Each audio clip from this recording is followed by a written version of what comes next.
Alhamdulillahi Rabbil Alamin. Wa bihi nasta'inu ala umuri dunya waddin. Assalatu wassalamu ala ashrafil anbiya'i wal mursalin wa ala alihi wa ashabihi wa man tabi'ahum bi ihsanin ila yaumiddin. Faqad qala Allah Ta'ala fil Qur'anil Karim, ya ayyuhalladzina amanu taqullaha haqqa tuqatih ولا تموتن إلا وأنتم مسلمون. أما بعد فيا أيها المسلمون والmuslimat, Bapak Ibu hadirin wal hadirat jamaah salat subuh yang Allah muliakan. Marilah kita awali pengajian kita pada pagi hari ini dengan kembali mengucapkan alhamdulillahirabbil alamin. Segala pujian hanyalah milik Allah yang telah menciptakan alam semesta ini, kemudian yang telah memberikan kepada kita segala yang kita butuhkan di dunia ini, berupa nikmat-nikmat serta fasilitas yang serba lengkap, yang merupakan di antara rahmat Allah Subhanahu wa Ta'ala yang Allah peruntukkan untuk manusia yang di bumi. Bapak Ibu yang Allah muliakan, sebenarnya Bapak Ibu, rahmat atau kasih sayang Allah yang Allah berikan kepada penduduk dunia atau penghuni bumi ini berdasarkan hadis Nabi SAW, bukan dalam hadis Sahih Muslim, hanya satu rahmat. Sebagaimana yang disebutkan oleh Nabi SAW, beliau bersabda, Inna lillahi tis'atan wa tis'ina rahmatan. Sesungguhnya Allah itu punya 99 rahmat kasih sayang. Kemudian Allah menurunkan satu rahmat untuk kita penduduk dunia ini. Dengan satu rahmat itu kita mampu menikmati nikmat-nikmat yang sangat banyak. Dan rahmat Allah yang Allah berikan yang satu itu, Pak, ini untuk hamba Allah yang beriman maupun yang kafir, semuanya dapat satu itu. Namun Allah nanti memberikan 99 rahmat, ya, kepada penghuni surga. Jadi redaksi hadisnya, inna lillahi mi'ata rahmatan. Allah punya 100 rahmat. Allah berikan kepada penduduk bumi satu rahmat. Wa ja'ala tis'atan wa tis'ina rahmatan li ahlil jannah, atau kama qala Nabi SAW. Kemudian Allah menjadikan 99 rahmat itu kepada penghuni surga, hanya untuk orang yang beriman. Maka untuk itu Bapak Ibu yang Allah muliakan, kita senantiasa memohon rahmat kasih sayang Allah Subhanahu wa Ta'ala, yang dengan rahmat itu Allah nanti akan memasukkan kita ke dalam surganya. Kemudian salawat dan salam kepada Rasulullah sallallahu alaihi wasallam. Allahumma shalli ala Muhammad wa ala ali Muhammad. Ma'asyiral muslimin wal muslimat, Bapak Ibu jamaah salat subuh yang Allah muliakan. Kembali kita melanjutkan pengajian kita, masih pembahasan kitab Tauhid yang disusun oleh Syekh Muhammad At-Tamimi rahimahullahu taala. Yang mana pada pertemuan yang sebelumnya kita telah menyelesaikan bab tentang menyembelih kepada selain Allah, bab ma jaa fi dzabhi li ghairillah, bab ya tentang menyembelih kepada selain Allah. Maka pada kesempatan pagi hari ini insyaallah kita akan melanjutkan pembahasan yang berikutnya, yaitu tentang qala al-musannif rahimahullah, berkata penulis yang semoga Allah rahmati, babu la yuzbahu lillahi bimakanin yuzbahu fihi li ghairillah. Bab tidak boleh menyembelih untuk Allah di tempat yang disembelih pula untuk selain Allah. Nah, jadi bab ini adalah larangan dari syariat kita untuk menyembelih, berkorban di tempat yang mana di situ dilakukan atau dipraktekkan perbuatan syirik. Nah, yang diantaranya adalah tempat orang-orang mempersekutukan Allah berupa mempersembahkan korban atau menyembelih kepada selain Allah, baik itu kepada pohon yang dikeramatkan atau kepada patung-patung ya kan, yang dianggap sebagai Tuhan selain Allah Subhanahu wa taala oleh orang-orang musyrik. Maka dalam agama kita tidak diperbolehkan kita menyembelih di tempat itu.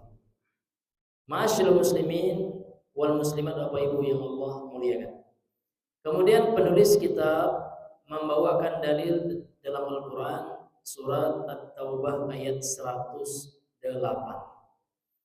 Wa qaulillahi ta'ala, dan firman Allah ta'ala, la taqum fihi abada la masjidun ussisa 'ala taqwa min awwal yawmin ahaqqu an taquma fihi rijalun yuhibbuna an yatatahharu wallahu yuhibbul mutatahhirin.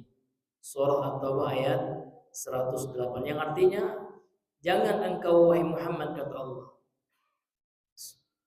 berdiri, yakni salat di dalamnya selama-lamanya, yaitu di masjid Dirar ya. Masjid yang dibangun oleh orang munafik untuk memecah belah kaum muslimin. La masjidun ussis ala taqwa, sungguh masjid yang dibangun di atas dasar ketakwaan. Pada hari dibangunnya masjid itu lebih berhak engkau salat di dalamnya. Fihi, di dalam masjid itu ada laki-laki, orang-orang yuhibbuna an yatatahharu, mereka suka, cinta untuk membersihkan diri. Wallahu yuhibbul mutatahhirin, dan Allah mencintai orang-orang yang membersihkan dirinya. Bapak Ibu yang dimuliakan oleh Allah Subhanahu wa taala. Sekarang kita masuk kepada penjelasan dari bab ini. Berkata pensyarah kita, munasabatul bab li kitab tauhid. Sekarang beliau akan menjelaskan seperti biasanya apa korelasi atau kesesuaian bab ini terhadap kitab tauhid. Karena bab yang kita bahas ini adalah bab la yuthbahu, tidaklah disembelih, artinya dilarang ya. Menyembelih kepada Allah di suatu tempat yang mana di tempat itu juga disembelih untuk selain Allah. Artinya di tempat itu juga dipraktekkan perbuatan syirik gitu. Jadi apa korelasinya? Beliau berkata, annahu tabi'un li babil ladzi qablahu. Jadi bab ini mengikuti bab yang sebelumnya. Tentang apa? Tentang larangan untuk menyembelih kepada selain Allah. Jadi bab ini mengikuti bab yang sebelumnya, kata beliau. Li'anna alladzi qablahu, karena bab yang sebelumnya fihi, di dalamnya bayanu hukmi dzabhi li ghairillah, terdapat penjelasan hukum menyembelih untuk selain Allah. Jadi menyembelih kepada selain Allah kan sudah kita pelajari Pak ya. Itu tidak boleh dan termasuk syirikan ya. Wa hadzal bab, dan bab ini fihi man'ul wasilatil musilati ila dzalik. Dan pada bab ini terdapat di dalamnya larangan ya, segala bentuk perantara yang bisa mengantarkan kepada hal itu. Wa man'ut tasyabbuhi bi ahlihi, dan larangan untuk menyerupai pelakunya. Jadi pada bab ini ya kan, ini terdapat larangan dari segala sarana gitu ya, segala perantara yang bisa mengantarkan kepada menyembelih kepada selain Allah, dan larangan untuk menyerupai pelaku-pelaku syirik yang mereka mengorbankan, menumbalkan sesuatu kepada selain Allah Subhanahu wa taala. Bapak Ibu yang dimuliakan oleh Allah Subhanahu wa taala. Kemudian beliau menjelaskan juga kepada kita di sini, pensyarah kitab ya, tentang makna dari bab ini. Jadi bab ini judulnya adalah babul la yudbahu lillah bimakanin yudbahu fihi li ghairillah. Tidaklah boleh seorang menyembelih kepada Allah di tempat yang disembelih pula di dalamnya selain Allah. Yuzbahu fihi li ghairillah, maksudnya apa? Ai uidda lidzalika. Jadi tempat itu disiapkan untuk praktek kesyirikan tuh Pak. Jadi tempat itu memang dipersiapkan, ya, dirancang, ya, diperuntukkan, dikhususkan, ya, untuk dipraktekkan perbuatan syirik di tempat itu Pak. Itu maknanya kata beliau, wa usida min ajlihi, dan dimaksudkan dibangunnya tempat itu kalau berupa bangunan ya, memang untuk praktek syirik. Jadi misalkan mohon maaf ya tempat tempat peribadahan orang musyrik misalnya, ya, peribadahan orang Hindu, Buddha, kan memang di tempat itu disembah selain Allah kan gitu. Maka tidak boleh kita nanti kita beribadah pula di tempat itu, karena sekarang Pak ada sebagian kaum muslimin, semoga Allah berikan hidayah, niat hati baik Pak ya, ingin menunjukkan rasa toleransi, namun ikut juga pergi ke gereja. Nah, kemudian setelah itu ya ikut ya melihat, menyaksikan peribadahan di situ Pak. Maka ini dalam Islam bukan toleransi, ini kolaborasi. Karena ada dalam Islam itu kita ikut dalam peribadahan orang-orang non-muslim. Karena sudah jelas ya, batasan toleransi yang dibenarkan, lakum dinukum waliyadin. Terserah kalian mau ke gereja, namun kita jangan ikut pula ke gereja gitu. Ya, ikut merayakan, meresmikan, ya kan? Nah, ini termasuk perkara yang tidak diperkenalkan dalam agama kita. Nanti ada pula kaum muslimin ikut mengucapkan selamat Natal. Apa maksud selamat Natal, Bapak? Selamat lahirnya Yesus. Yesus itu siapa? Menurut mereka, ya, anak Tuhan. Itu yang pertama. Kemudian yang kedua, Yesus itu sendiri adalah Tuhan itu kan gitu. Firman yang menjadi manusia katanya. Nah, itu yang kita ucapkan selamat. Nah, maka ya bukanlah termasuk toleransi yang dibenarkan kita ikut dalam peribadahan orang-orang kafir. Bapak Ibu yang dimuliakan oleh Allah Subhanahu wa taala. Kembali kita kepada pembahasan ini ya. Dalam ayat ini sebagai dalil dari penulis ya, Allah berfirman la taqum. Ini penggalan dari surah Taubah ayat 108. La taqum fihi, la tusalli gitu ya. La taqum itu artinya la tusalli. Jangan engkau wahai Muhammad, ini larangan dari Allah kepada Nabi. Jangan engkau salat fi masjidil dirar, pada atau di dalam masjid dirar. Masjid dirar ini Pak kisahnya masyhur ya, sudah sering kita dengar ya. Itu adalah masjid yang dibangun oleh orang-orang munafik yang memang mereka tidak beriman kepada Allah dan Rasulnya Pak. Hanya mereka membangun masjid itu untuk menandingi masjid Nabi ya, untuk memecah belah kaum muslimin. Nah, maka turunlah firman Allah ini melarang Rasulullah untuk apa? Untuk sholat di masjid tersebut. Kemudian Allah memberikan solusi, la masjidun ussisa ala taqwa, dan sungguh masjid yang dibangun di atas dasar ketakwaan, min awwali yaumin ahaqqu an taquma fi, pada hari pertama didirikannya itu lebih layak, lebih berhak engkau untuk sholat di dalamnya.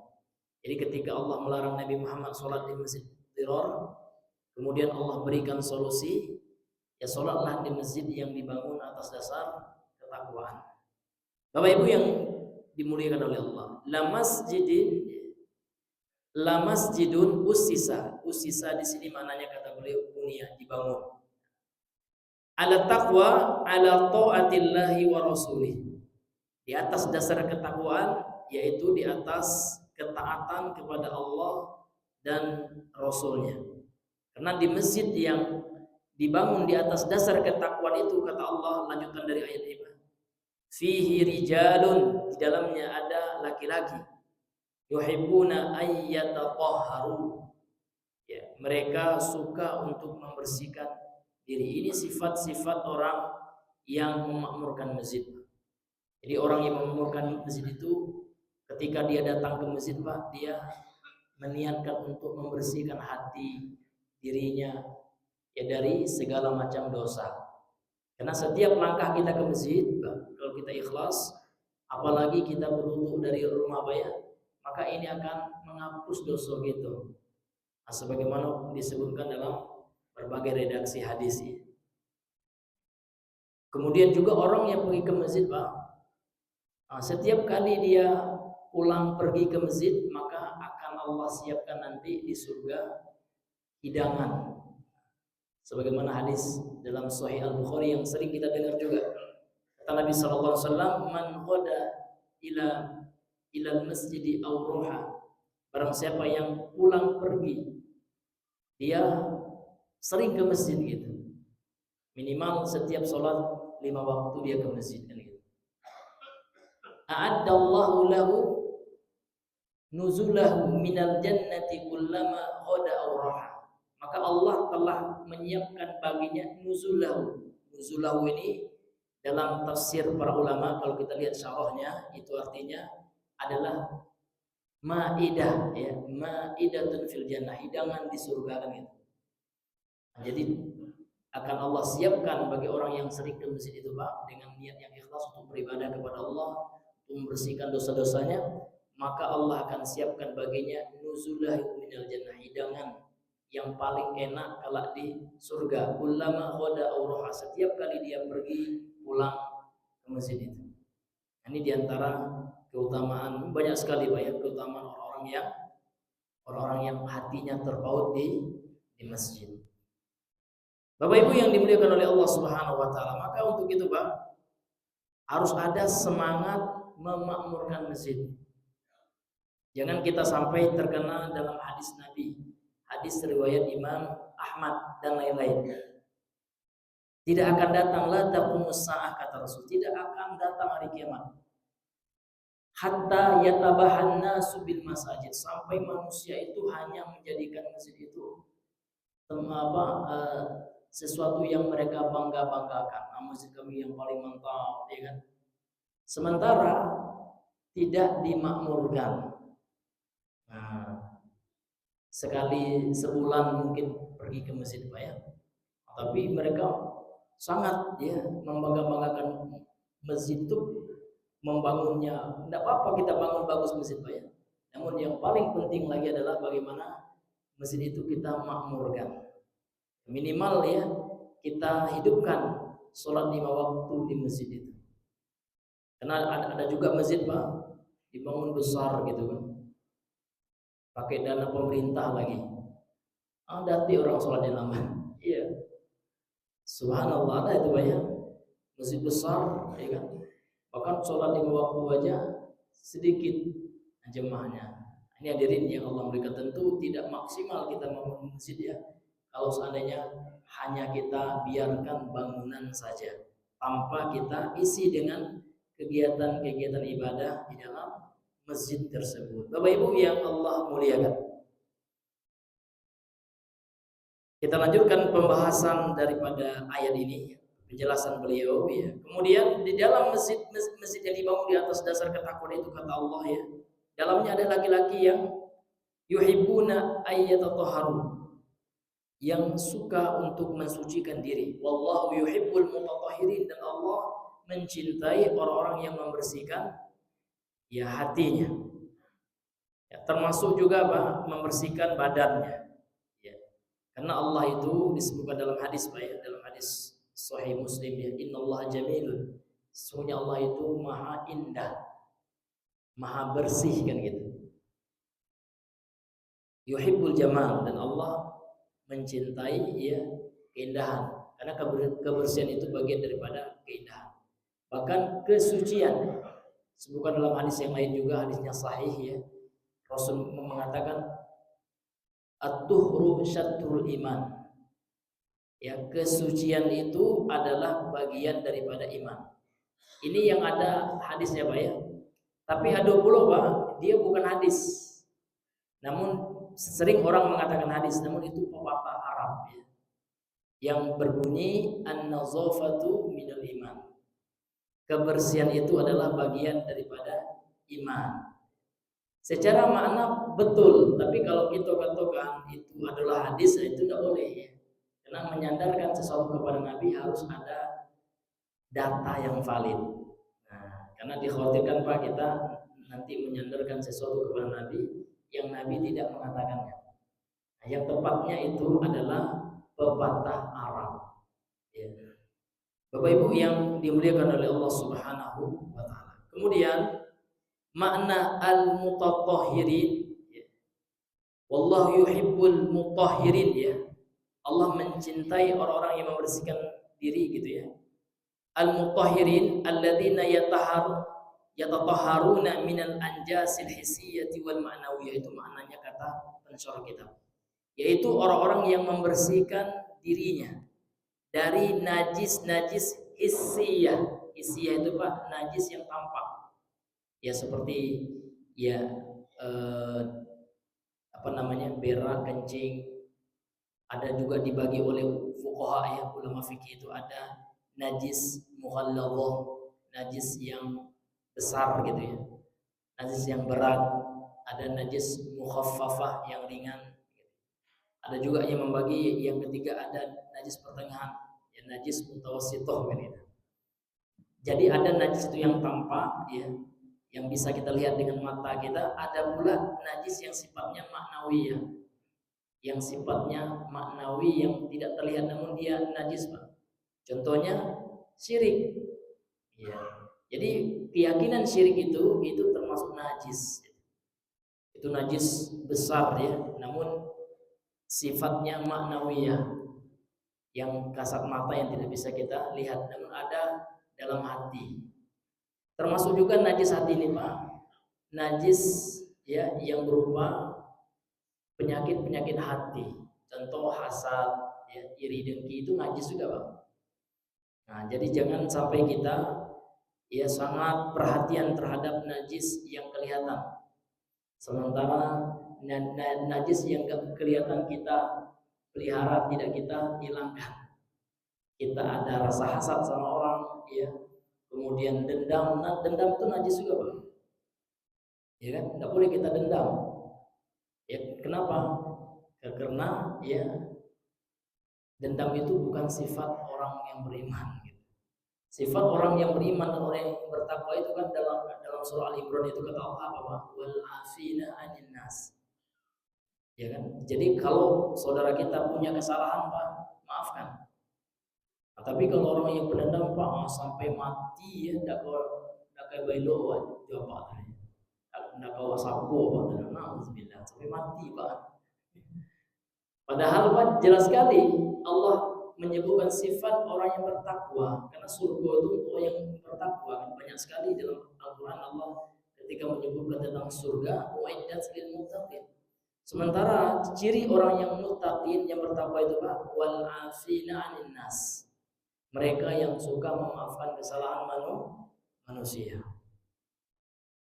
Bapak Ibu yang dimuliakan oleh Allah, termasuk juga ya iri hati, ya, dengki, ya. Ini semua Bapak Ibu masuk ke dalam ya penyakit-penyakit hati yang merupakan najis maknawi yang mesti kita bersihkan. Termasuk juga sombong, ya, ujub. Ya, ujub ini memang luar biasa, Pak. Ujub itu artinya bangga terhadap diri. Baik itu bangga dengan harta, ya kan? Atau bangga dengan amal soleh. Ya, bangga dengan ilmu. Ini semuanya ujub, bahkan bangga terhadap amal soleh Bang, dan bangga terhadap ilmu agama. Ini kata Imam Ibnul Qayyim Al-Jauziyah, keadaannya lebih buruk daripada orang yang membanggakan hartanya. Kalau orang bangga harta ya buruk juga Bang, sombong tidak boleh juga. Tapi kalau orang membanggakan amal solehnya itu jauh lebih buruk gitu. Nah, sehingga beliau mengatakan at-tafakhuru bil ilmi gitu. Aswahalan minat tafakhuri bil amwal. Bangga dengan ilmu, saya yang paling hebat, yang lain itu tidak ada apa tidak ada, sombong Pak ya. Nah, itu lebih buruk ya kondisinya. Kenapa lebih buruk Pak ya? Karena ya Allah Subhanahu wa taala memberikan ilmu itu, Pak, untuk apa? Untuk supaya seseorang itu takut kepada Allah. Jadi orang yang berilmu itu sebenarnya harus semakin berilmu, semakin tunduk dan takut kepada Allah. Semakin tawadhu, tawadhu itu rendah hati, ya, kepada manusia. Tapi kalau semakin berilmu semakin sombong, ini samalah dengan makhluk yang Allah usir dari surga itu. Serupa, iya, ana khairun minhu, kan gitu. Dia sombong kepada Nabi Adam gitu ya. Saya lebih baik daripada Nabi Adam itu, kan gitu. Saya lebih hebat. Ini Bapak Ibu yang dimuliakan oleh Allah Subhanahu wa taala. Karena orang-orang yang betul-betul berilmu, Pak, ya, mereka akan semakin takut kepada Allah. Makanya ulama itu kan, ulama itu jamak dari alim. Alim itu orang yang berilmu. Allah mensifati dalam Al-Qur'an, innama yakhsyallaha min ibadil ulama. Sesungguhnya orang yang paling takut gitu ya. Orang yang takut kepada Allah adalah para alim ulama gitu. Jadi kalau seandainya ada orang yang mengaku berilmu ya kan, namun masih sombong, ini masih belum ya takut sebenarnya kepada Allah. Karena orang yang takut sama Allah itu dia tidak akan sombong. Dia menjauhi sifat-sifat yang tercela seperti itu. Bapak Ibu yang Allah muliakan. Itu yang diantara jenis-jenis contoh dari najis ma'nawiyah yang mana Allah mencintai ya orang-orang yang mensucikan hatinya dari berbagai macam kotoran dan najis. Kemudian Bapak Ibu kita masuk kepada makna secara umum dari ayat ini, dari surah At-Taubah ayat 108 ini. Beliau berkata, al-ma'na al-ijmali lil ayat. Makna secara global dari ayat ini. Yanhallahu subhanahu rasulahu anis salati fi masjidid dirari alladhi banahu al-munafiquna madaratan li masjidi Quba'ah wa kufran billahi wa rasulihi, yang artinya yanhallahu subhanahu, Allah subhanahu wa ta'ala melarang rasulnya sallallahu alaihi wasallam anis salati fi masjid dirar, dari melaksanakan salat di masjid dirar, yang mana masjid dirar ini allati banahul munafiqun, yang telah dibangun oleh orang munafik, madaratan li masjid Quba, untuk menyaingi, Pak, untuk menimbulkan kemudaratan, menyaingi masjid Quba, wa kufran billahi wa rasulihi, dan dalam rangka untuk menyebarkan kekufuran kepada Allah dan Rasulnya. Jadi Pak, itu masjid yang berkedok Islam, masjid Dirar ya. Tapi di dalamnya akan diajak orang murtad kan gitu. Ya, untuk kafir kepada Allah Subhanahu wa taala. Wa talabu minar rasuli an yusalli fi. Jadi orang-orang munafik itu mereka Pak meminta kepada Nabi sallallahu alaihi wasallam, Nabi Muhammad ya, untuk sholat di dalam masjid itu.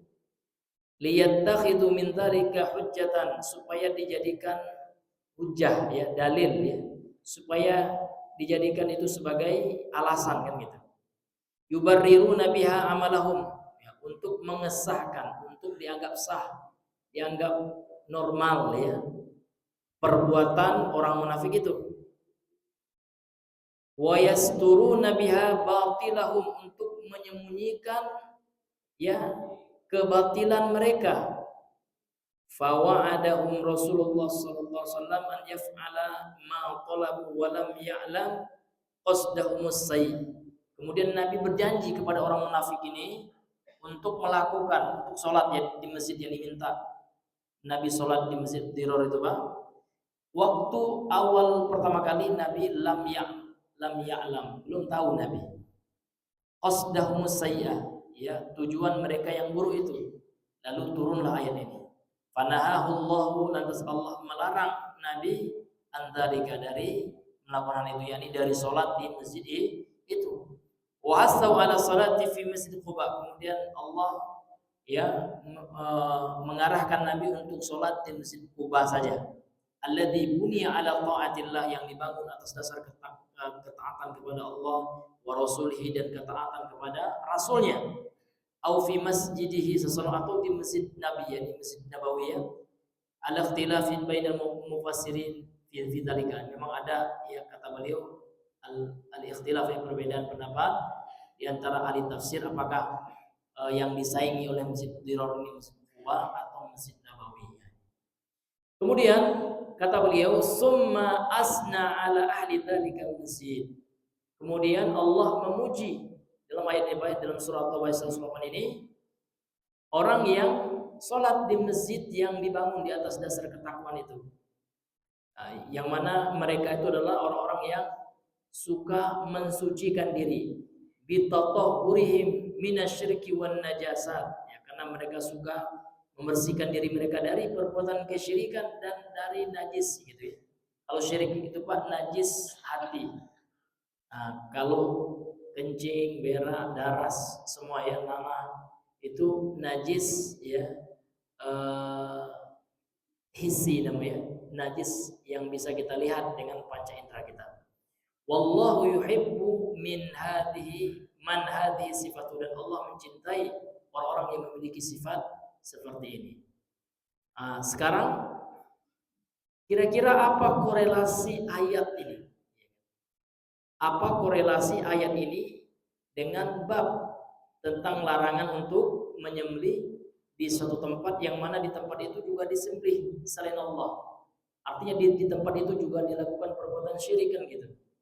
Jadi apa kaitan ayat ini? Kenapa beliau membawakan dalilnya dengan surah At-Taubah ayat 108 ini?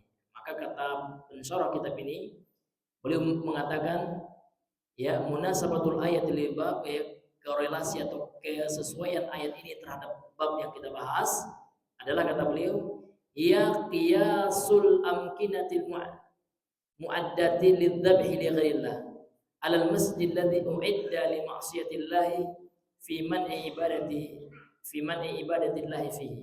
Jadi, ya, jadi kaitannya adalah mengkiaskan, gitu ya, menganalogikan, ya, tempat yang disiapkan, ya, di dalamnya perbuatan syirik berupa menyembelih kepada selain Allah, dikiaskan kepada masjid ini, ya, kepada masjid yang dipersiapkan, ya, atau yang dibangun untuk bermaksiat kepada Allah, sehingga Allah melarang Rasul beribadah di masjid itu.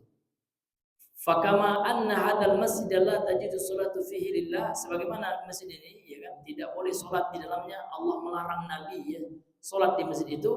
Fakadzalika hadal mawdi'ul ladzi uidda lidzabhi fihi li ghairillah. Demikian juga, ya, dilarang untuk, ya, beribadah di antara menyembelih di tempat yang diperuntukkan atau dipersiapkan untuk menyembelih di dalamnya kepada selain Allah Subhanahu wa taala, la yajuzu zabhu fihi lahu subhanahu, sehingga tidak diperbolehkan kita menyembelih, ya, kepada Allah di tempat yang di dalamnya dilakukan perbuatan maksiat. Nah, jadi Pak, ya, kenapa beliau mengambil dalil ini? Ya, ini dikiaskan. Sedangkan masjid saja tempat yang mulia, tapi di dalamnya ada kemaksiatan, dibangun bukan dengan dasar yang betul, dibangun karena untuk apa?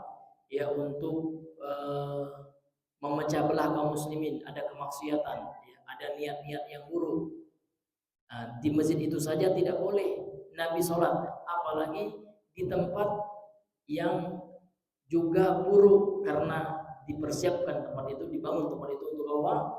Untuk berbuat kesyirikan, kebenaran. Di situ, ya, metode pendalilan dari penulis kitab ini. Kenapa beliau membawa ayat ini sebagai dalil larangan untuk menyembelih di tempat yang disembelih pula di dalamnya karena selain Allah. Bapak Ibu yang dimuliakan oleh Allah Subhanahu wa taala. Kemudian ma yustafadu minal ayat. Nah, sekarang apa istifadah atau pelajaran yang bisa kita petik dari ayat ini, Pak? Dari surah At-Taubah ayat 108 ini. Ya, ada 6, ya, ada 6 pelajaran yang bisa kita petik, Pak. Yang pertama, kata beliau, man udzabhi lillahi fil mawadhi'il ya mu'addati lidzabhi li ghairillah. Larangan menyembelih kepada Allah di tempat-tempat yang dipersiapkan tempat itu untuk disembelih kepada selain Allah, atau tempat yang mengandung unsur kesyirikan lah secara umum. Qiyasan ini adalah bentuk qiyas ya, analogi ala man'is salati, atas larangan salat fil masjid al muassasi, pada masjid yang ya taksis atau yang dibangun ya ala maksiatillah, di atas kemaksiatan kepada Allah, yaitu masjid diror yang dilarang Rasulullah oleh Allah untuk sholat di masjid itu. Kemudian pelajaran yang kedua, istihbabus salati ma'al jama'ati salihin al mutanazzihina 'anil mulabasatil qazurati. Dianjurkan kan gitu. Istihbab itu dianjurkan ya, salat bersama jamaah orang-orang saleh yang mana mereka membersihkan diri ya, mensucikan diri an mulabasatil qadhurat, dari memakai atau dari perkara-perkara yang menjijikkan atau perkara-perkara najis. Ini masuk mana qadhurat itu najis. Nah, karena dalam ayat ini Pak, dalam masjid yang dibangun atas dasar ketakwaan itu ada orang-orang yang suka untuk mensucikan diri mereka, sehingga diambillah pelajaran ya sunnah kita sholat ya di masjid ya orang-orangnya adalah orang-orang yang saleh kan. Kemudian yang ketiga,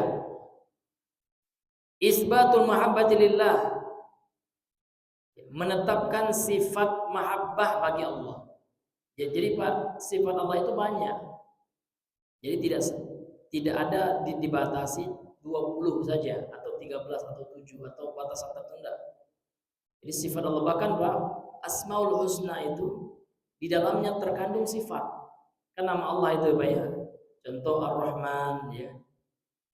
Jadi dalam kata Ar-Rahman itu ada sifat rahman ya, ada sifat kasih sayang. Jadi Allah itu Pak mengasihi. Demikian juga Allah mencintai. Namun Allah mencintai alal wajhil laiqi bihi, yang sesuai dengan kebesaran Allah, tidak sama dengan kita. Ya kan? Kalau kita mencintai ya macam-macam maknanya Pak ya. Ya. Ada makna kemanusiaan. Ya. Contoh seperti seorang laki-laki ya kan mencintai wanita. Zuyina linnasi hubbus syahawati minan nisa. Dihiasi bagi manusia yakni laki-laki cinta ya syahwat ya.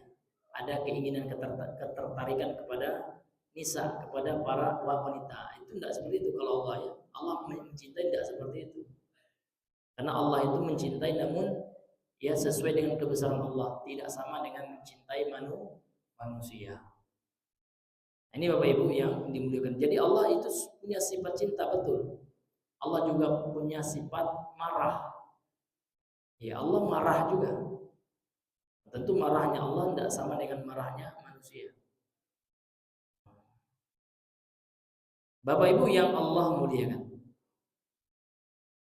alal wajhil laiqi bihi, yang sesuai dengan Allah Subhanahu wa taala ya, dengan cara yang sesuai dengan Allah Subhanahu wa taala, kasairi sifati, seperti sifat-sifat Allah yang lain.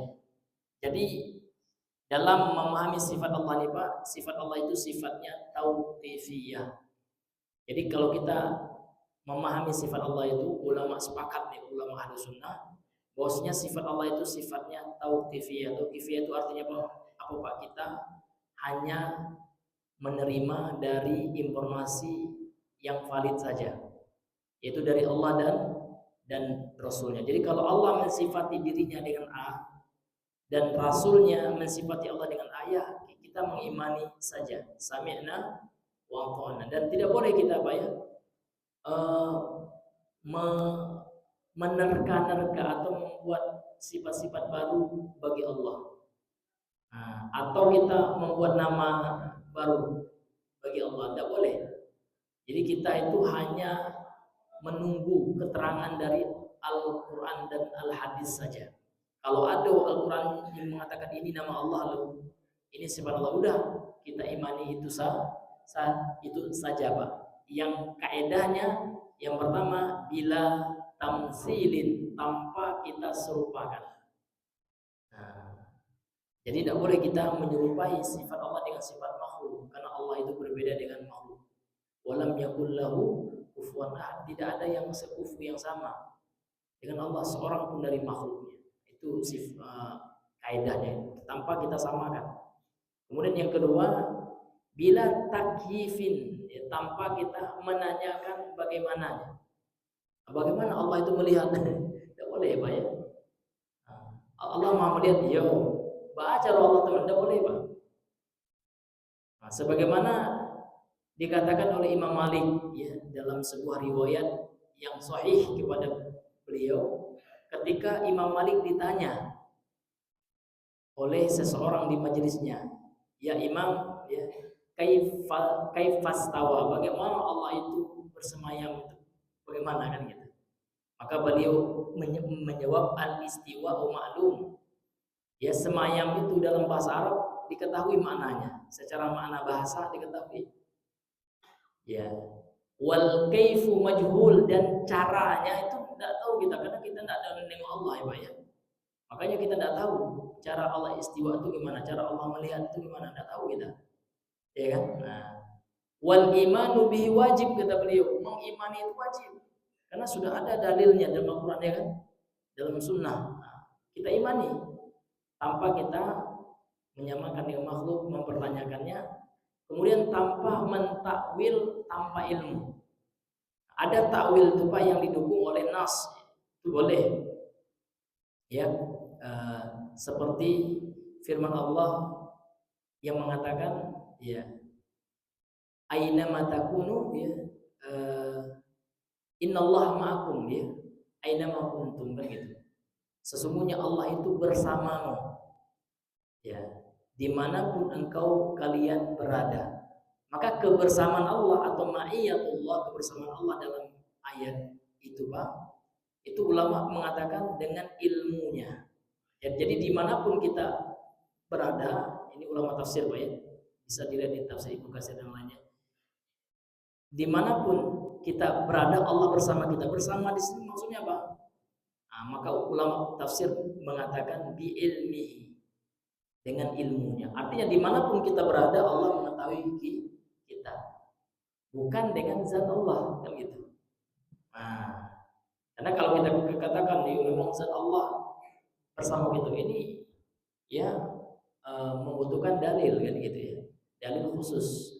Kalau dalil khususnya Pak, zat Allah itu di atas arsy, kan gitu, tanpa kita menyamakan dengan di atasnya makhluk. Mana boleh kita bayangkan ketika kita membaca ayatnya, Ar-Rahmanu 'alal 'arsy istawa, Allah di atas arsy bersemayam. Tidak boleh kita bayangkan ya seperti manusia di atas singgasananya, tidak boleh.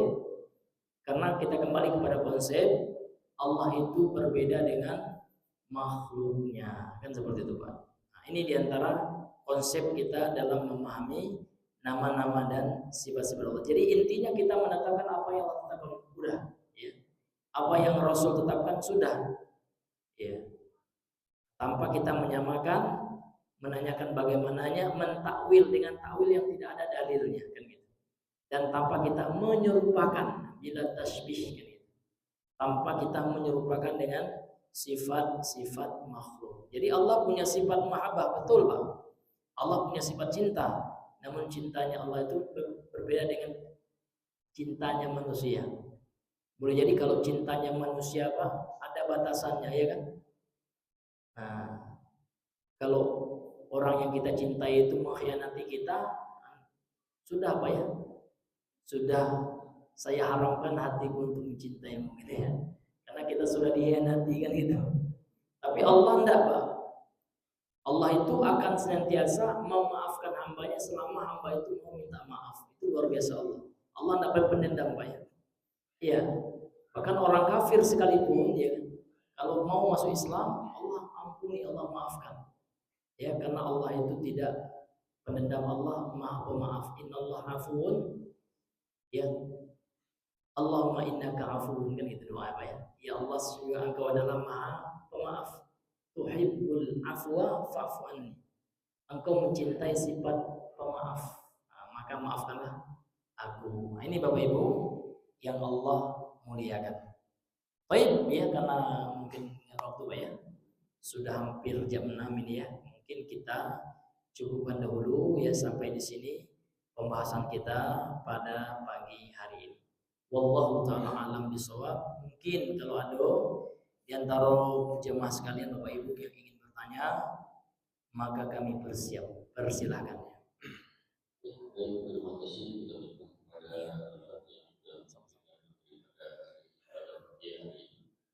luar biasa, masya Allah. Baik Bapak Ibu jemaah Masjid Muhammadiyah, mungkin dari jemaah ada yang bertanya untuk pendalaman ada jemaah. Oh ya Pak ya.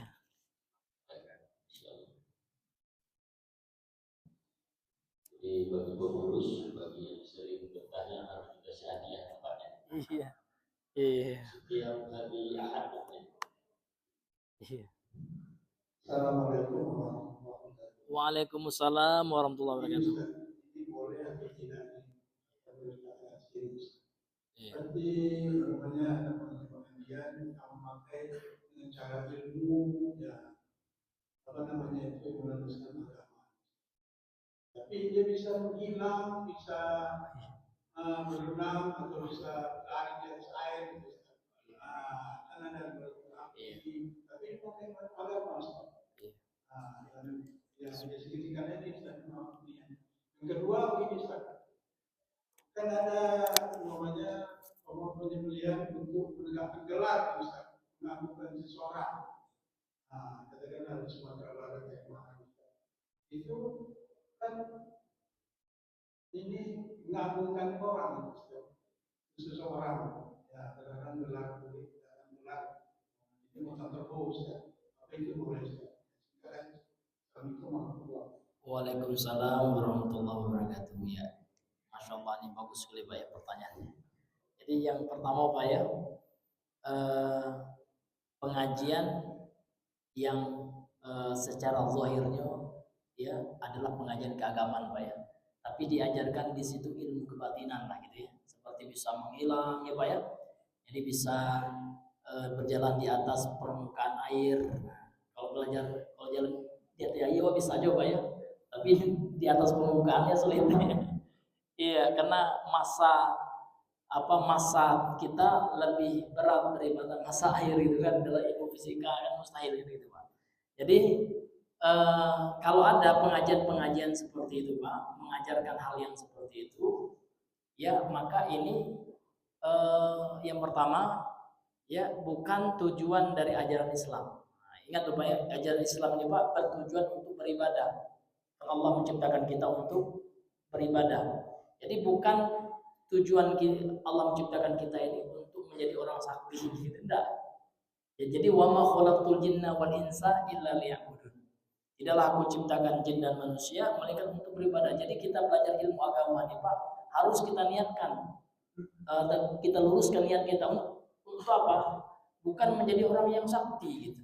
Adapun Nabi punya mukjizat ini khusus bagi Nabi. Kemudian para wali punya karomah ini khusus Pak ya, tidak dipelajari itu. Ini sepakat ya para ulama itu Pak. Kalau karomah itu tidak ada ajian-ajian tertentunya, tidak ada amalan-amalan khusus. Memang dalam akidah Ahlussunnah wal Jamaah, dalam mazhab Ahlussunnah wal Jamaah, memang kita meyakini betul sebagian para wali itu ada karomahnya. Namun karomahnya mereka itu Pak, ya bukan dipelajari. Nah, bukan didapatkan dengan zikir-zikir tertentu, baca ya latif 1000 kali. Kok bisa mailang ya Pak ya? Nah, itu bisa kita gunakan untuk apa? Untuk mencilau gitu ya. Itu kan tidak betul yang seperti itu. Karena itu bukanlah ya tujuan inti dari ajaran Islam itu sendiri. Jadi hati-hati Pak ya dengan kalau ada pengajian-pengajian seperti itu ya, kebatinan yang seperti itu ya, karena banyak nanti ya hal-hal yang bertentangan dengan syariat. Bahkan ada pula mereka katanya sakti Pak ya, hebat, sholat indah. Makanya kata Imam Syafi'i Pak, sebagaimana dinukilkan dalam kitab At-Tabaqat Asy-Syafi'iyah ya. Biografi ulama-ulama Syafi'i. Di antaranya tentang ucapan Imam Syafi'i. Jadi kata Imam Syafi'i, idza ra'aita man yamshi 'alal ma wa yatiru fis sama' ya, atau 'alal hawa la taghtar ya. Kalau seandainya engkau menyaksikan ada orang yang mampu berjalan di permukaan air, terbang di atas udara, jangan tertipu. Hatta aradta amalahu bil kitab wa sunnah, sampai engkau cocokkan, engkau paparkan, bandingkan amal yang dia lakukan itu dengan syariat, ya, dengan Al-Qur'an dan sunnah, gitu Pak. Ya. Jadi ya, hal yang seperti itu Pak jangan kita tertipu. Tukang sulap hebat juga Pak. Iya, pandai juga kadang trik-trik seperti itu. Ya, apalagi sekarang berkedok agama ya, nanti takut dia memperjualbelikan agama. Ya, padahal itu hanya trik perdukunan atau kedok sah saja yang ada nilai-nilai kebohongannya kan gitu. Ya, kemudian yang kedua Pak ya, apa hukumnya menyembelih dalam rangka untuk mengangkat gelar datua misalnya Pak ya?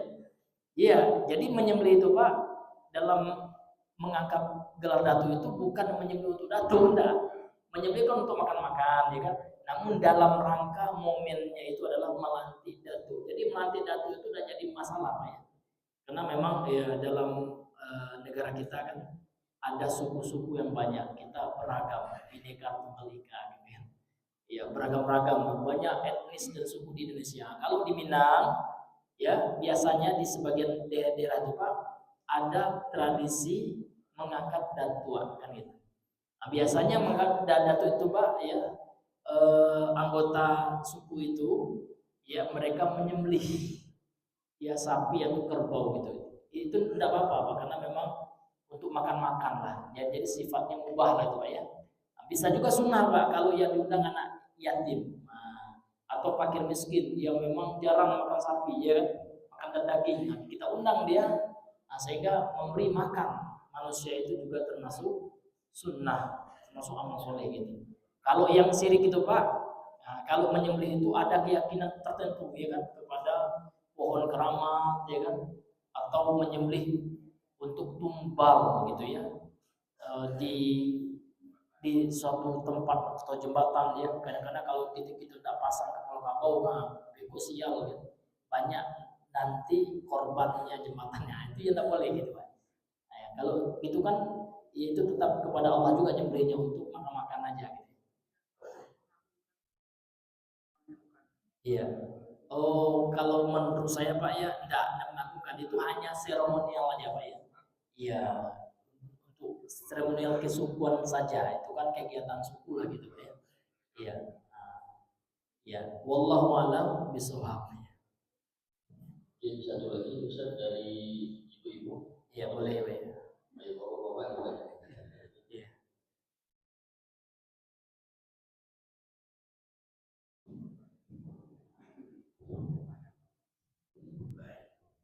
Assalamualaikum warahmatullahi wabarakatuh. Waalaikumsalam warahmatullahi wabarakatuh.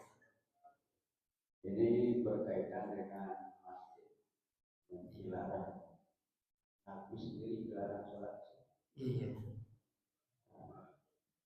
Apakah masih berlaku secara permanen mereka masjid itu? Dan mungkin juga apakah antara itu bukan hanya masjid dealer, tapi ada juga mungkin barangkali sama. Iya. Mati gimana?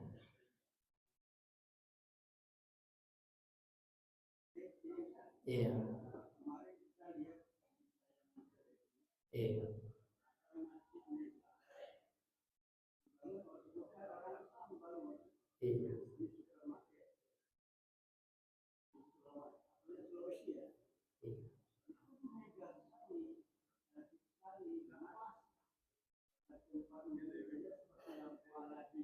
Masya Allah.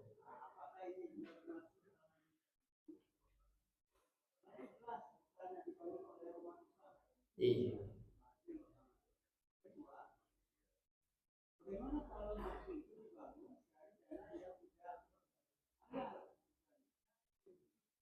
barangkali bersumber dari ini.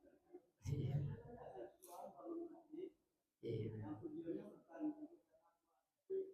oleh kompani lah. Jadi dia bangun masjid tujuannya enggak. Aku lihat dan mungkin praktek-praktek kekirikan itu prosesnya. Maka kita bayangkan kita bangun masjid itu di atas, Iya. digantung dengan pisang, digantung itu, kemudian didarai, Iya. menyembelih mana bisa ya bisa. Apakah itu juga termasuk yang dilakukan? Praktiknya ada. Iya. Jika tidak ada, kalau rumah itu biasa mungkin. Ini bangun masjid ada Iya. dengan tradisi masjid yang dibangun dengan hak waris, yang hak warisnya tidak dibangun. Apakah juga termasuk hal yang dilarang? Nanti apa? Sebagian orang ada yang merasa apa ya? Tidak tahu ingat kalau hak waris dibangun.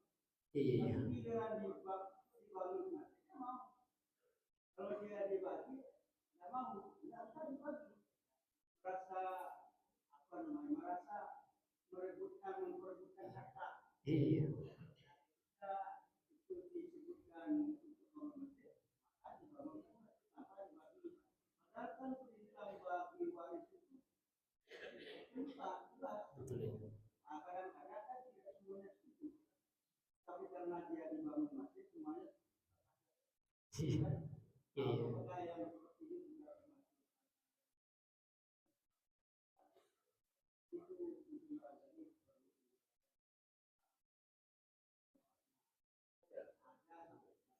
Iya.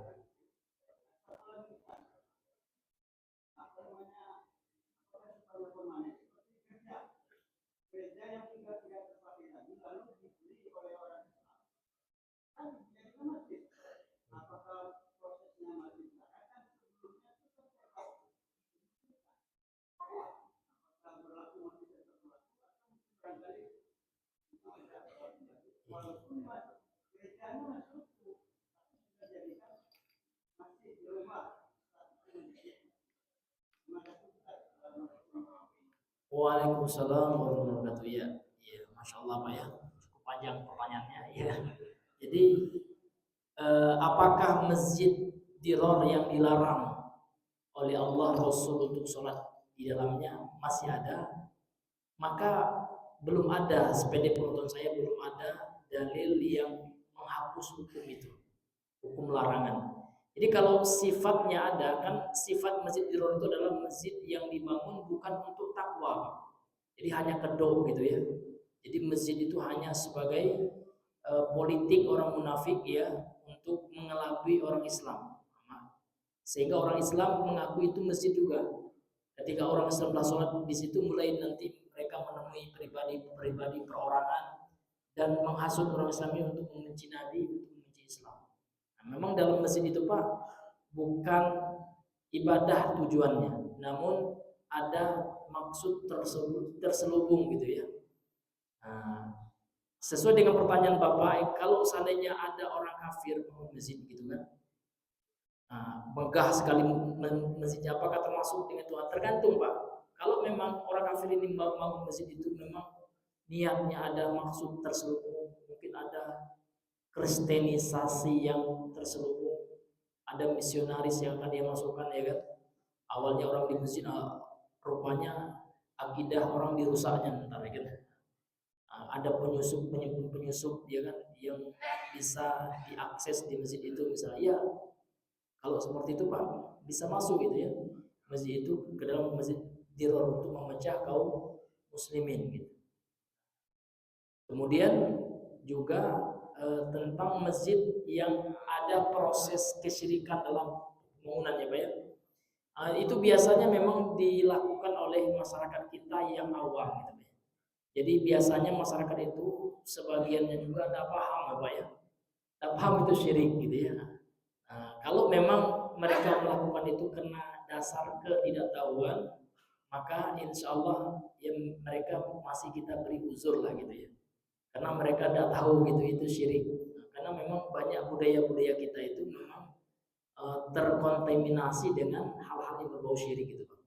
Maka tugas kita untuk mengarahkan, mengingatkan, membimbing gitu ya, memberikan edukasi bahwasanya tradisi-tradisi yang berbau kesyirikan itu bisa dialihkan dengan tradisi yang baik yang tidak ada unsur-unsur kesyirikannya. Maka kalau sependek pengetahuan saya Pak, itu tidak termasuk masjid teror karena memang tujuan masyarakat itu biasanya memang untuk sholat lah gitu ya. Tapi mereka masih terikat dengan adat tradisi lama yang ternyata adat itu ada unsur-unsur syirik di dalamnya. Nah, maka masyarakat kita butuhlah kepada edukasi kita, penjelasan terhadap masalah akidah yang berkaitan dengan syirik ini. Kemudian yang ketiga yang terkait masjid yang dibangun oleh pejabat gitu ya, dengan harta yang tidak jelas gitu ya. Itu ada fatwa ulama yang pernah saya baca juga. Ya, mungkin ada juga fatwa ulama kita yang di Indonesia baik MUI atau di Majelis Tarjih ya. Kalau yang sependek pengetahuan saya pernah membaca fatwa dari ulama di Saudi Pak ya, Syekh bin Baz gitu ya. Apa hukum membangun masjid yang harta masjid itu tercampur. Jadi ada yang unsur yang halalnya, ada yang haramnya. Nah, kalau ada harta yang tercampur itu masih boleh kata beliau. Ya, masih boleh kita sholat di dalamnya dan tidak dilarang, kecuali masjid itu memang kita tahu pasti gitu ya, harta pembangunannya itu 100% memang dari harta haram gitu. Nah, kalau seperti itu memang tidak diperkenankan. Kenapa? Karena Allah itu maha baik, innallaha thayyibun la yaqbalu illa thayyiban. Allah itu maha baik dan Allah tidak akan menerima kecuali yang baik-baik. Jadi kalau yang buruknya ada terselip, ya boleh jadi dimaafkan gitu Pak ya. Karena kita susah juga membedakan mana yang buruk, mana yang baik. Karena ada yang faktor atau dana yang baik yang masuk, ada orang nyumbang tidak tahu lah, gitu Pak, orang nyumbang itu ternyata habis dari menang lotre gitu atau menang togel gitu kan. Untuk mengecek sesuatu ya dikhawatirkan susah ya Pak ya, maka ada fatwa ulama itu kalau harta masjid itu bercampur, ada yang baiknya ada juga kan, yang buruknya ada juga, maka sebagian fatwa ulama yang saya baca itu boleh gitu. Kecuali memang dana masjid itu tahu kita 100% dari harta haram, itu jangan Pak ya, jangan kita menjadikan masjid dari yang haram ya. Itu saja sudah tidak diperbolehkan, apalagi kita nanti sholat di dalamnya gitu. Nah ini Bapak Ibu yang dimuliakan oleh Allah. Kemudian terkait dengan harta waris Pak ya. Jadi memang harta waris itu Pak, itu kalau seandainya orang tuanya sudah meninggal itu sudah menjadi hak daripada ahli waris.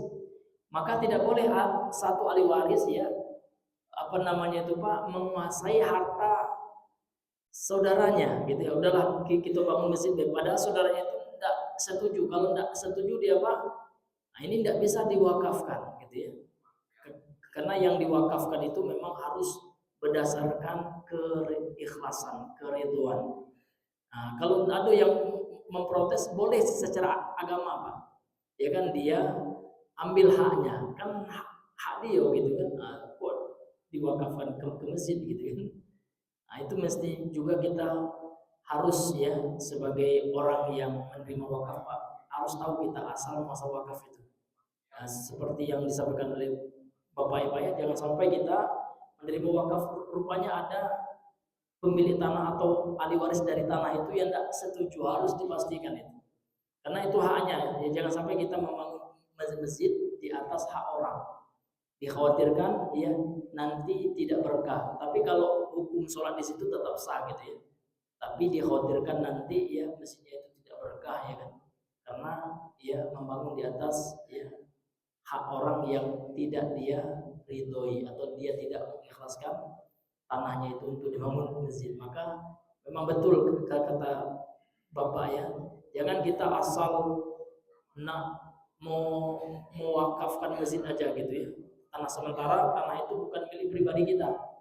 Banyak ahli waris harus dirembukan dulu Pak ya. Karena memang harta waris itu Pak, itu hak penerima waris Bang itu. Jadi kalau orang tua kita meninggal Pak, hartanya itu tidak boleh dikuasai satu orang aja. Ini zolim ntar Pak ya, dia kuasai sendiri walaupun dia wakafkan atau dia sedekahkan, karena masih ada hak orang lain. Nah, minta dulu kerelaan dari saudara kita itu.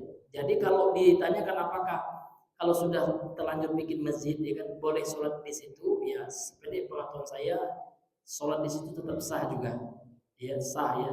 Namun ya orang yang mewakafkan masjid itu nanti Pak dia wajib meminta kerelaan dari hak orang, ya hak saudaranya lah gitu ya. Kan kalau seandainya tidak direlakan Pak bahaya juga sampai ke akhirat itu kan kalau seandainya tidak diselesaikan di dunia ini. Kira-kira seperti itu Pak ya. Wallahu a'lam bishawab. Iya.